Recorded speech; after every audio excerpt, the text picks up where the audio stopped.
Временно исполняющий обязанности главы региона Айсен Николаев находится в северных районах республики, пострадавших от паводка. Он сообщил, что администрации Среднеколымской и района поручено упорядочить и проконтролировать выдачу помощи жителям.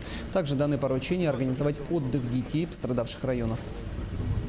Мы будем поручать Министерству образования рассмотреть вопросы организации отдыха детей Среднеколымского улуса за пределами улуса в городе Якутске в первую очередь. Даны поручения также органам уже МЧС, оперативным группам МЧС, службе спасения. Наша оперативная группа правительства также работу продолжить, потому что если по Колыме сейчас пик здесь по улусу уже прошел, то по Алазее мы как раз ожидаем отопления и сватая в ближайшее время.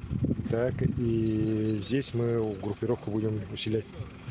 Здесь, так же, как и по Зырянке, мною дано поручение привлечь наши студенческие стройотряды для оказания помощи, в первую очередь, жителям нашего частного сектора. Эта работа тоже должна быть проведена.